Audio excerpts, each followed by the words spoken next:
Welcome, welcome, welcome, beautiful hearts. We are here with another introduction of a mastery empowerment course, the Arcturian Yogi Healing Sessions. I'm with Jean Ang, who channels the Arcturian healing frequencies, and we're here to talk more about three upcoming sessions that are potent and powerful. Hi, Jean, welcome. Hi, Laura. Hi, everyone. Really looking forward to this discussion and also to the upcoming Mastery Empowerment class. Yes, it's always so wonderful to catch up with you. And I'm going to ask you about your image in the background because we know that these transmissions are inspired by your worldly travels. And you've just returned Mount Kailash. Yeah, this is a photo of actually one of the highest passes that you do in this trek around this holy mountain, Mount Kailash, that's in Tibet.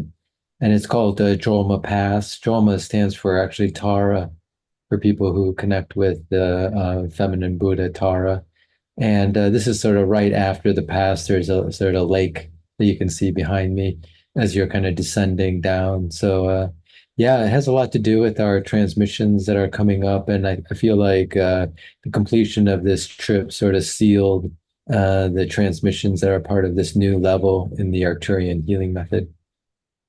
Really wonderful. Okay, so these are new healing energies. Tell us about these because one would say, well, if they're new, do I have to catch up with the earlier work or can we still experience this here and now? Mhm. Yeah, the Arcturian healing method now, there's 13 levels, and now the 13th level is coming out in December.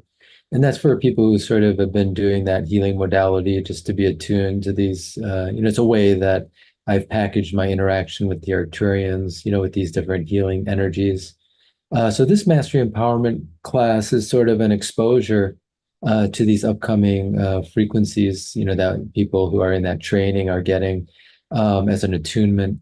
But here, or I haven't used these particular frequencies in any actually public or private setting yet. So this would be sort of the first unveiling of these frequencies. And total, there's probably sort of nine or so frequencies, and I think we cover most of them within the 3 days.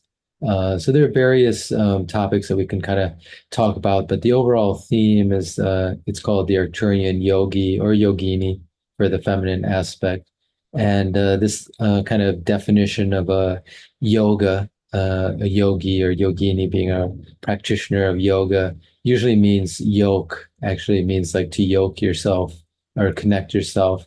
And in the larger context of a spiritual practice, so yoga usually is defined as yoking yourself to the divine or connecting yourself to the divine. Yes, and I love it. So these frequencies are helping our subtle energy anatomy connect with the divine in that way. So that is beautiful.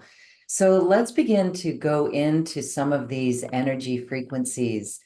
You've got the divine channels, the mountain frequencies, and also the space element, chakras, channels, and pure awareness. And what's interesting here is that the divine channels, it really is feminine, masculine, and the central channel. Tell us more about this. Yeah. Maybe we'll jump to the middle one, the mountain frequencies, just because to kind of dovetail off what we were discussing with the Kailash trip. So there were two major trips since I guess the last level that got enfolded actually into this new level. And one of them, I think we had a number of mastery empowerment courses, was a trip to Peru. Like I had taken two consecutive trips from 2022 and 2023. And the 2023 one was actually the Inca Trail, where we trekked the Inca Trail. And that's usually a 4 day trek, but we had added 2 extra days before the traditional 4 day trek to Salcantay, which is a mountain. It's considered a feminine mountain, sort of a fierce female as the translation.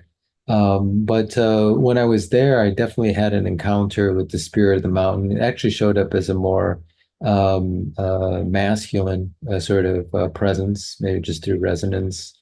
But it definitely has this quality of cutting through, kind of destroying obstacles or dissolving obstacles, and really sort of unleashing one's sort of next level of power. So that was definitely one of the frequencies that sort of has been connected to that spirit of that mountain in combination with the Arcturian energies.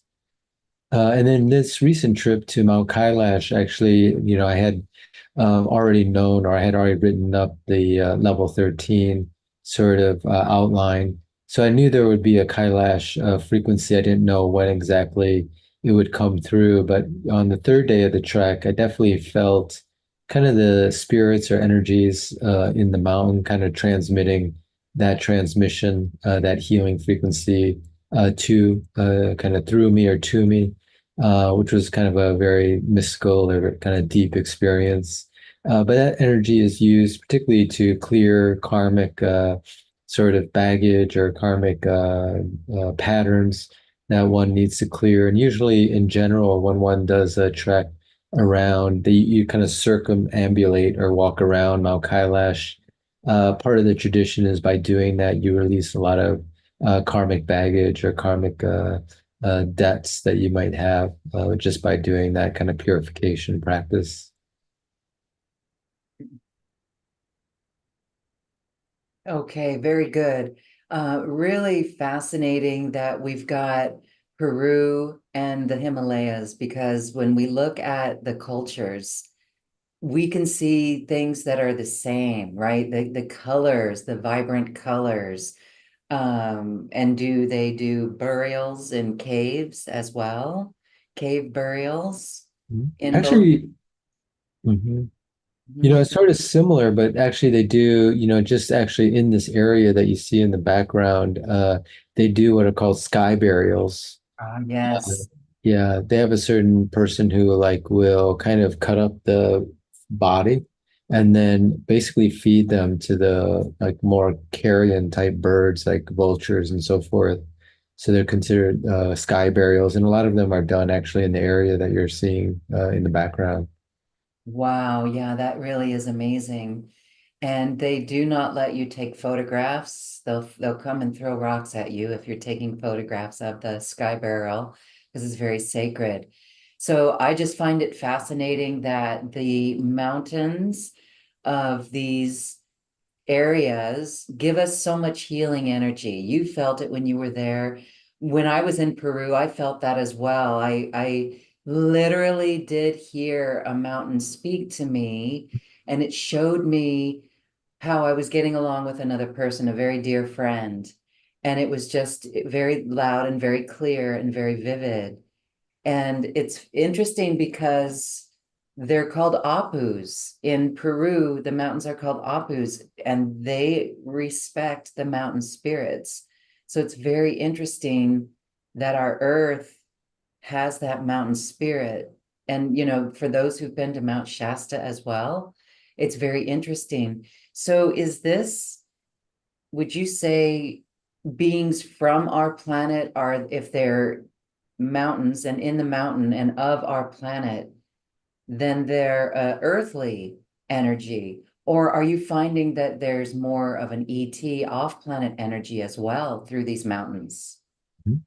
Well, it's interesting. When we were in Everest, we actually, as part of the tour, drove up to Everest Base Camp, which is not this mountain. Of course, it's Everest.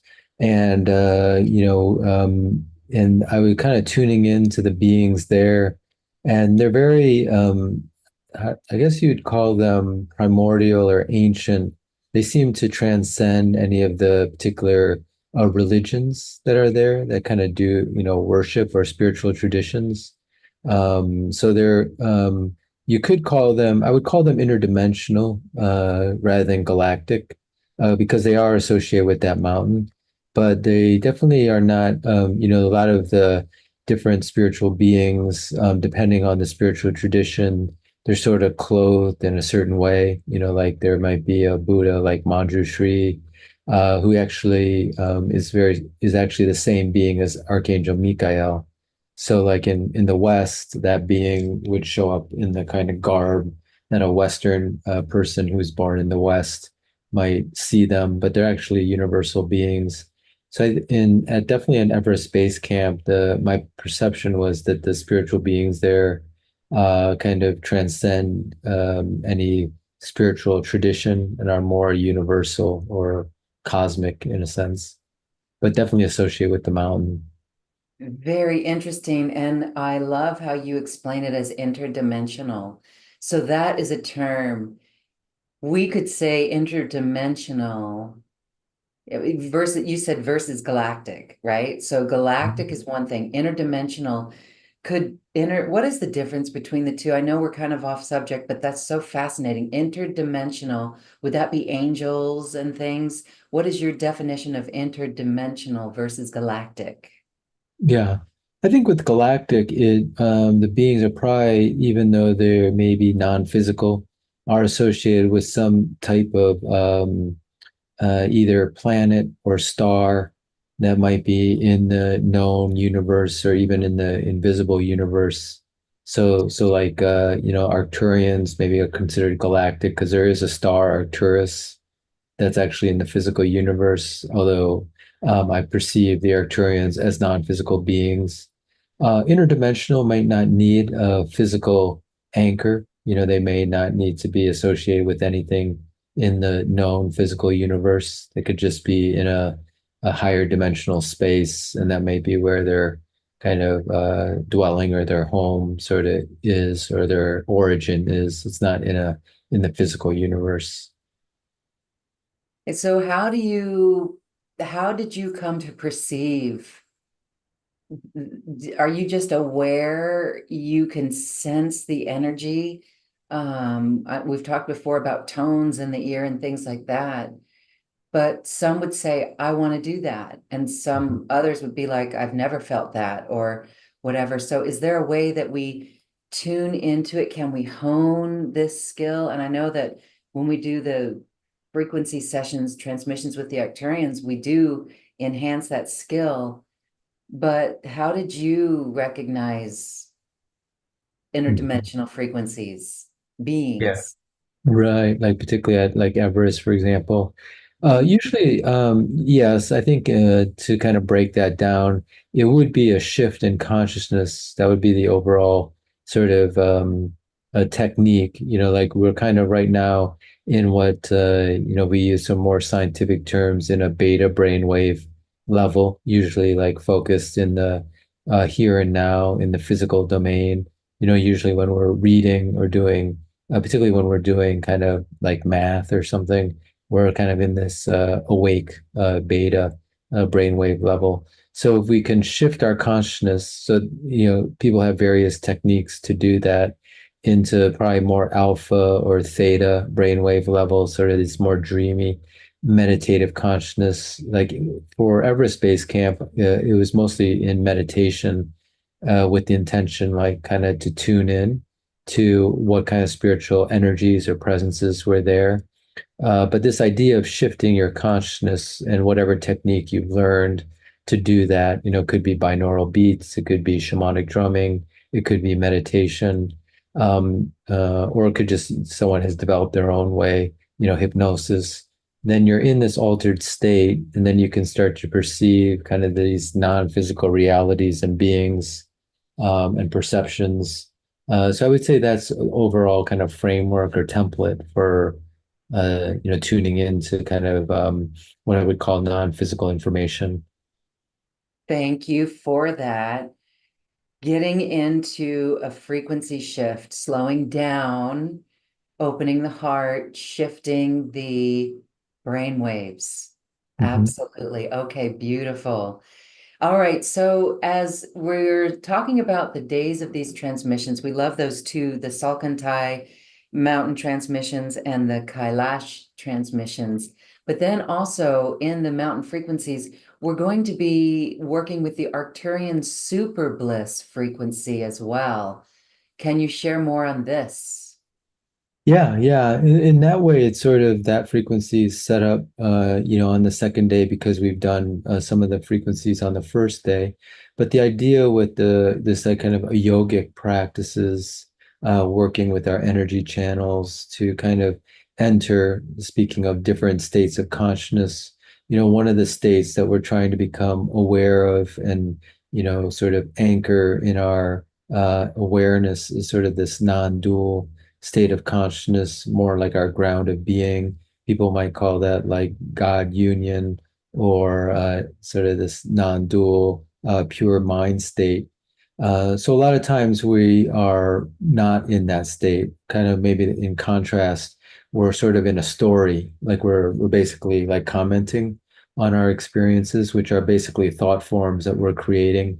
It can go either in a positive direction, negative direction, or neutral direction. But either way, they're just sort of it's sort of like a commentary that we're on.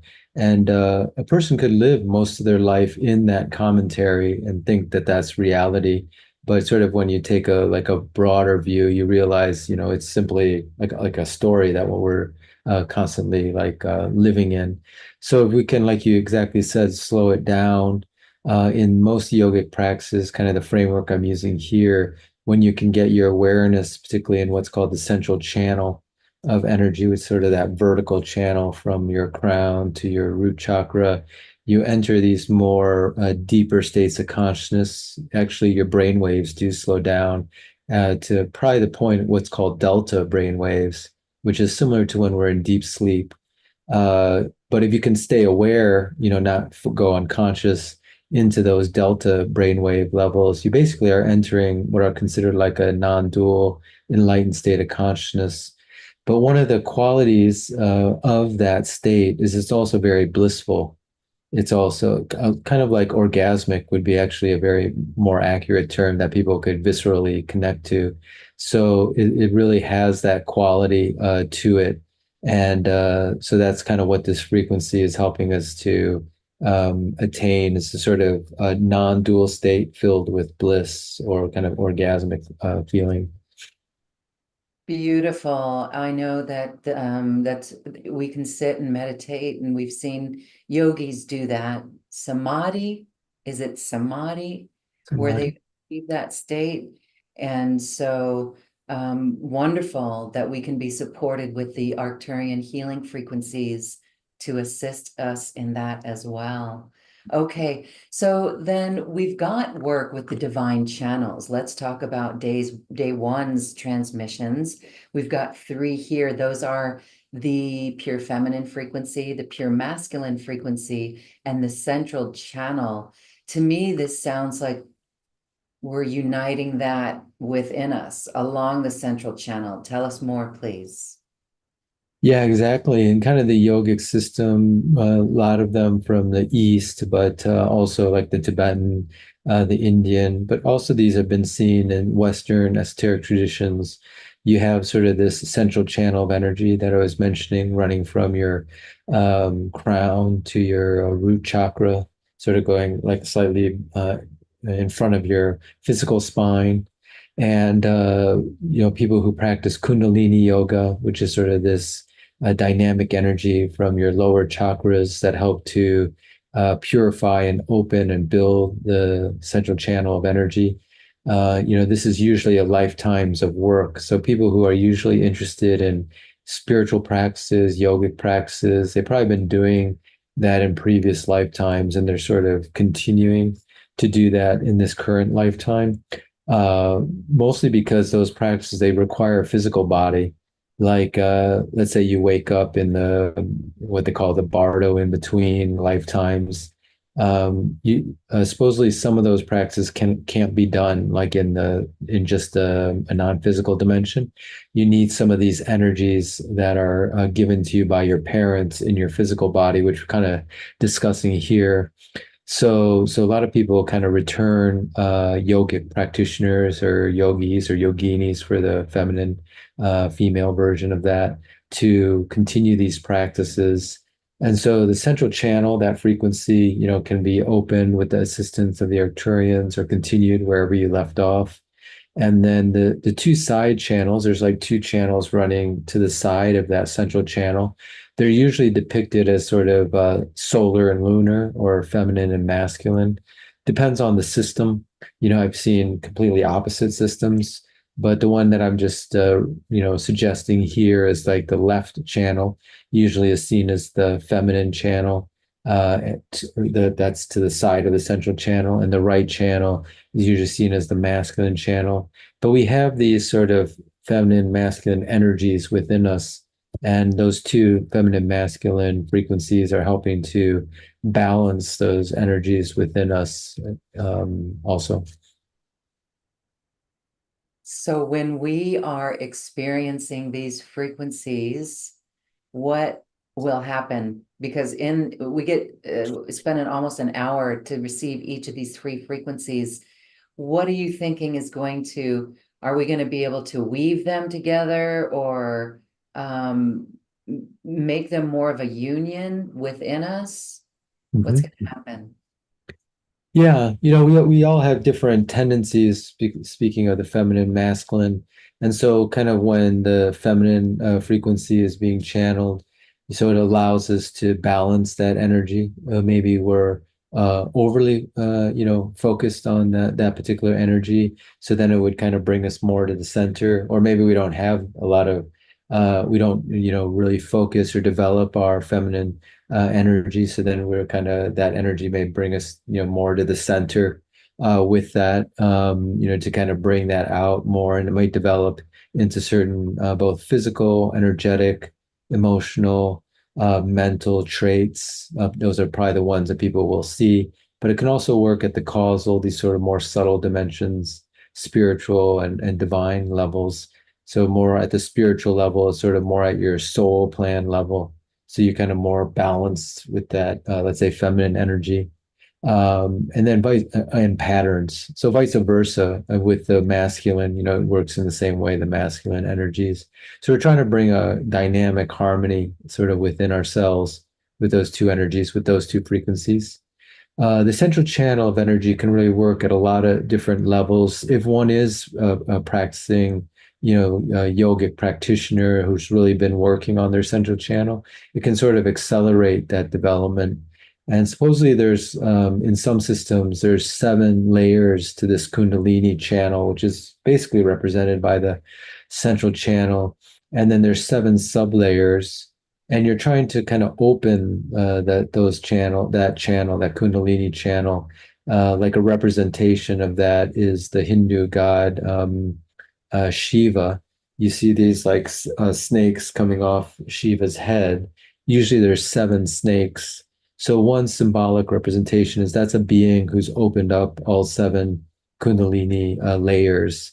So we're kind of in that same process, and we're any one lifetime, even opening up a couple sub layers, supposedly is a very positive evolutionary development. So this frequency would help people, particularly if they're already working consciously on opening up their Kundalini channel. Exciting, really good. All right. I know that we are looking forward to these transmissions. And again, there's three in each day. So our third day, this is where we're going into the space element, chakras, channels, and pure awareness. Fascinating. This sounds really cool. Arcturian space element healing frequencies. This is again working with the 7 planes of nature, the 7 subtle realms. So share more about these frequencies. Again, they're all new. Yeah, the in the Arcturian healing method, probably starting at level 9, there's been a focus on each of the elements, so earth, water, fire, air, and space. So level 9, the focus was on the fire element, and then there's like 7 versions of it to just cover each of the 7 dimensions: physical, etheric, emotional, mental, causal, spiritual, and divine. So there's like a fire element for each of those levels. Then in level 10, people are attuned to the water element. And then in level, and also those 7 dimensional layers. Then in 11, level 11, we start working with the earth element. Level 12, they work with the air element. And then, so this 13th level, actually, we kind of finish off the elements with the space element. And space is a very interesting element to work with. Just in general, whenever you work with the elements, you're working with the basic building blocks, particularly of the physical and etheric layers of your of a system. And they can be considered like spiritual beings, each of those elements, if you kind of look at it from a shamanic point of view. But within each element, even if you're focusing, like in this case, just on the space element, the four other elements are kind of there present. It's similar to like if you like if you light a candle, you're kind of focusing on the fire element, but you need the earth element there, sort of the wick. The wick is kind of a representation of the earth element. You're burning the wick. You also need the air element, or if you didn't have oxygen, the fire wouldn't ignite. And then, so that's the air element. And so you also need the kind of water element when you're burning that earth, the kind of a combustion of that usually leads to water as a byproduct, and carbon dioxide. And then finally, it's all within a space. So like whenever you have one element, even though it's in the front, the background, there's four other elements there.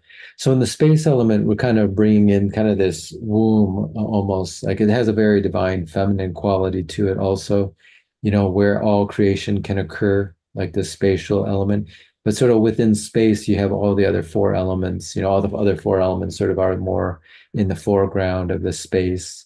And then the space element is also very helpful again for this sort of movement in the yogic dimension of sort of bringing ourselves connecting to the divine being sort of this open, non-dual state of consciousness, which sometimes is represented by space in some meditative traditions. Okay, beautiful, beautiful. Thank you for sharing on that one. And then there's others, Arcturian channels and chakras frequency. Mhm. Yeah, so this is all used to open up those channels and chakras, clarifying them, purifying them, particularly for that next frequency, which is sort of this capacity to both concentrate as well as what's called to be aware. So concentrating that kind of quality or ability is like when you want to focus just on one particular object. Maybe it's your chakra in meditation. Maybe it's a lit candle flame. Maybe it's reading, a book. You're saying that focus. And then pure awareness is just when you're letting yourself be aware of whatever is sort of coming into your state of consciousness. It's sort of a different type of meditation, type of kind of capacity of consciousness. So in a lot of yogic traditions, they call that awareness type meditation dhyan, Dhyan. So that's more like focusing on awareness. And then dharana is more on concentration. It's sort of like bringing your focus to one point. So if you imagine the sacred geometrical form of a circle with a point in the center, so if you're focusing just on the whole circumference of the circle holistically, you're doing more awareness type meditation. That's the dhyan. And then if you just want to say, go put your awareness just on the center of the circle, that's more dharana, like concentration type of use of your mind. Now, why is it important to develop these channels and these linkages? Is it for the journey through the bardo? Why is it important? Is it the continuation of consciousness? Mhm. Well, a lot of these are usually frameworks for accessing probably what we might call in the West or subconscious. So, like the channels, the chakras, a lot of these are locations energetically for our patterns, our energetic patterns. And you could say, incarnational life, one way of looking at the purpose of that from a spiritual point of view is to process, to become aware of our various thought forms and patterns. Maybe that we create them in other time frames, other lifetimes, or other dimensions before we incarnated. And so then we have this, it's a little bit like a alchemical crucible here in space-time, where a lot of our patterns they get played out in the external world so that we can actually see them. So the contrast would be, let's say you have a pattern of anger, but you're now only a spiritual consciousness, a spiritual being. So it's almost like you're floating in your thought form when you're in between lives. You can't kind of lock it down. Things are very fluid. So it's sort of hard to actually pinpoint this pattern to really understand this pattern, maybe in the spiritual world, because things are happening so fast and so fluid. So then you take an incarnation and that pattern gets played out. Maybe initially, you have problems with your sister. You don't know why. When you're 5, you're just always fighting. You fight all the way till you're 30. But actually, this is a play of your patterns that are embedded in your chakras and channels in this framework. So then you can see, how you're reacting. Usually we think it's because of your sister, like in this example, but actually it's a play of your particular pattern in a slow motion way that we can kind of work with until we finally can kind of learn from it and release it. Maybe it's at 30, maybe it's at 6. It just depends on how fast we're sort of going through that process. So we're really one way to look at this. We're this space-time reality, what we might call incarnation, is a way to look at these internal patterns that are within ourselves, played out on like the screen of space-time. Now, if you do sort of yogic practices, why that accelerates it is that you can start to sort of go within and start working with those patterns. You don't necessarily have to externalize them. Like you don't necessarily have to project them out onto whatever it might be, a relationship or a situation. You can maybe see all of that inside you and release it all inside you. But that does require that kind of calming down, slowing down. And that's why this concentration, awareness type skill that other frequency works on. So then you can kind of see, sometimes we can see, oh yeah, I see this pattern coming. And so you don't blow up at like your husband or your wife or your partner because you see it's like an internal pattern. So people might have experienced this and then you can let that go, let the storm, internal storm go. And then all of a sudden, you haven't had any external explosion with someone.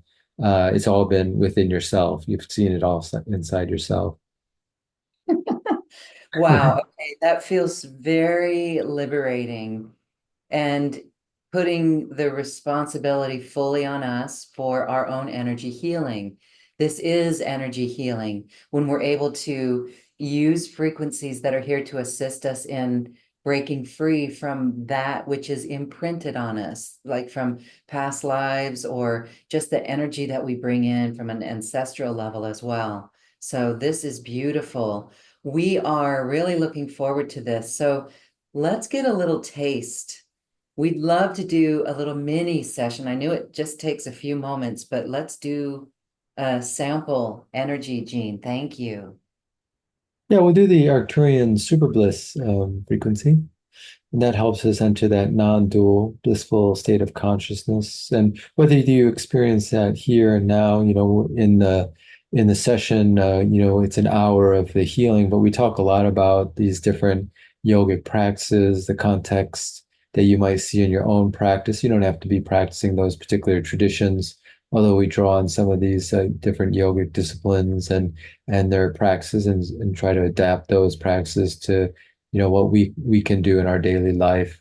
But here we'll experience that frequency. And so you may experience that now, or you may experience it later. This sort of kind of almost like it's like pure awareness combined with a blissful state of consciousness that fills that awareness. Okay, so you can just relax and see what you feel.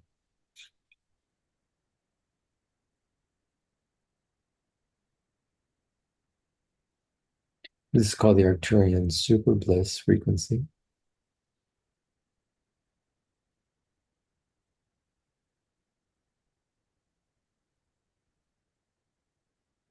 We're starting the kind of first level of this.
Now we're entering a second deepening layer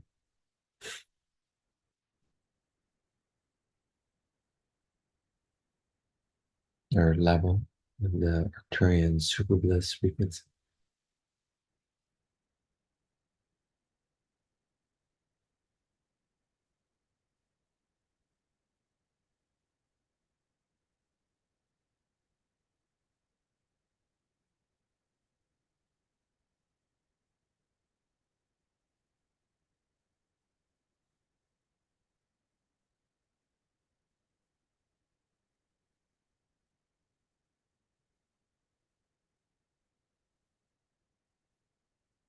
Finally, we're entering the third deepening level, the Arcturian super bliss frequency.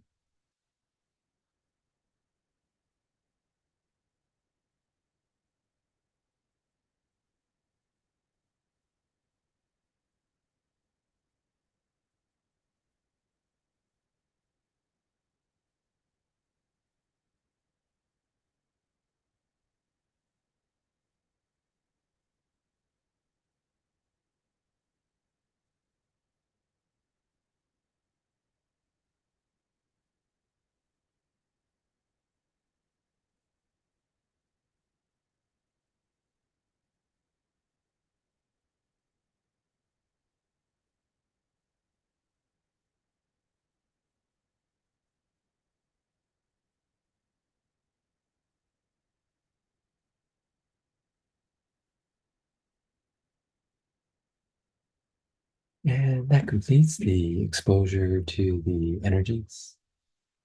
You can gently but firmly come back to your physical body now. And when you feel comfortable, you can open your eyes and snap your fingers.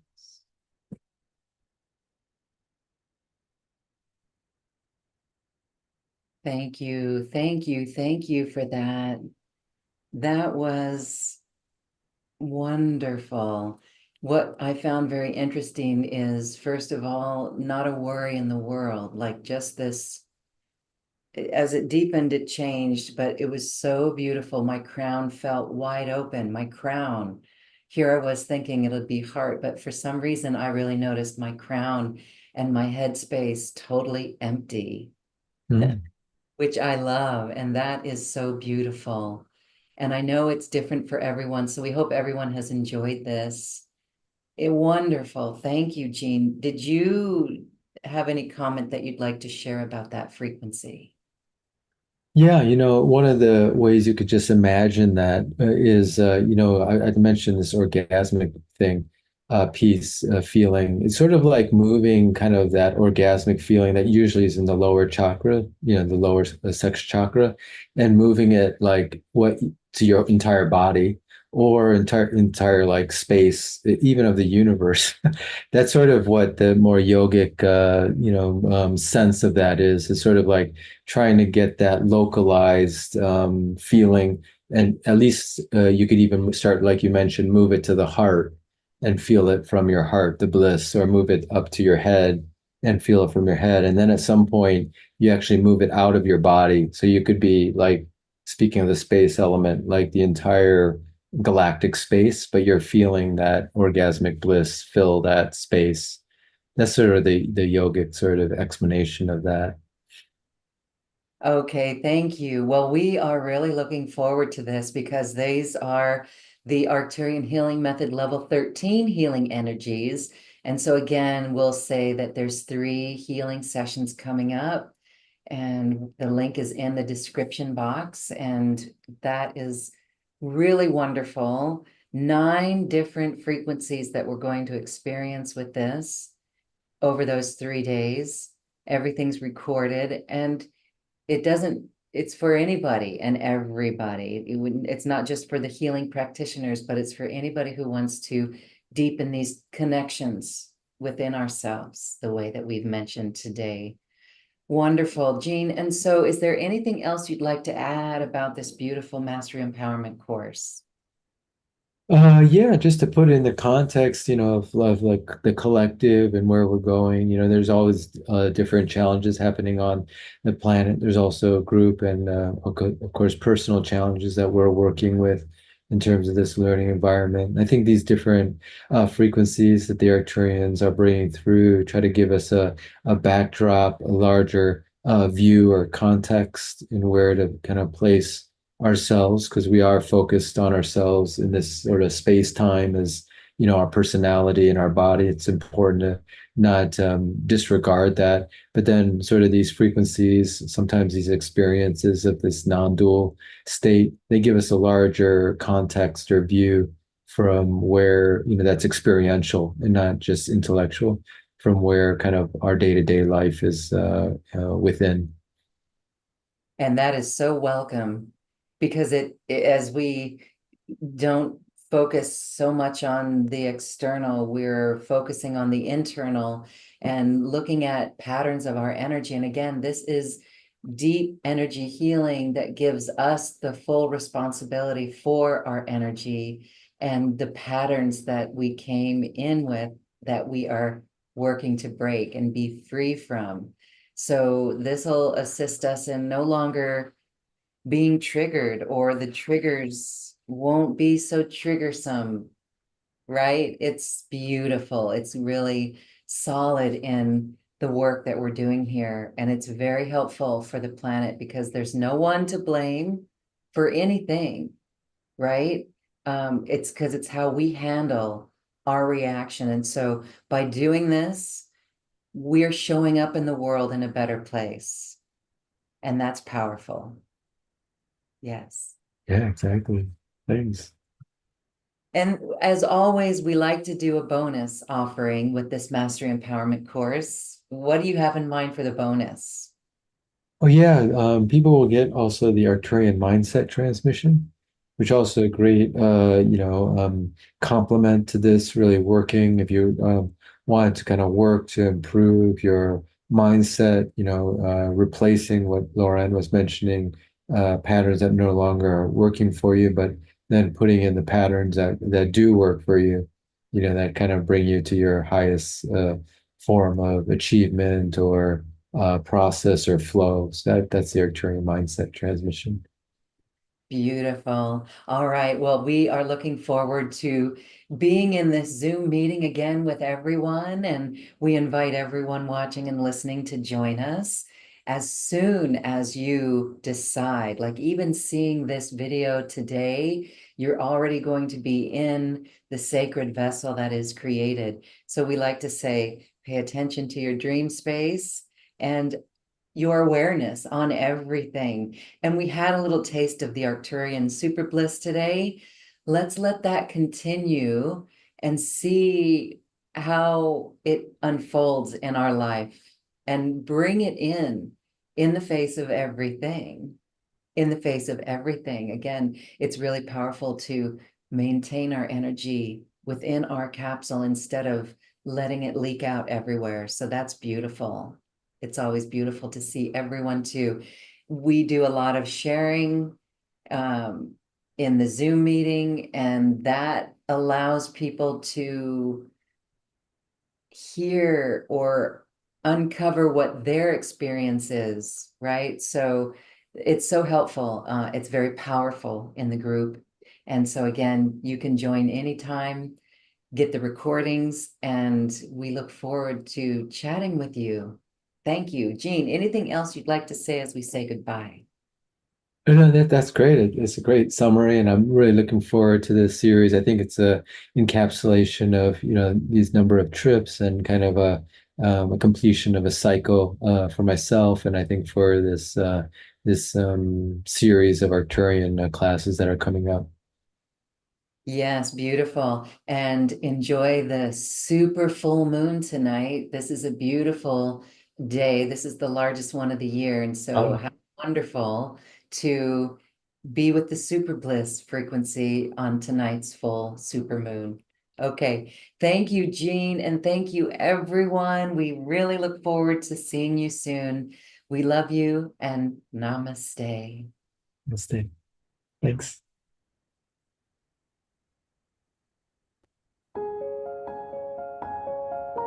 This has been a presentation of New Earth One Network, your home for New Earth living. Access information, education, and videos on living from the heart in unity consciousness. Visit newearth1.com.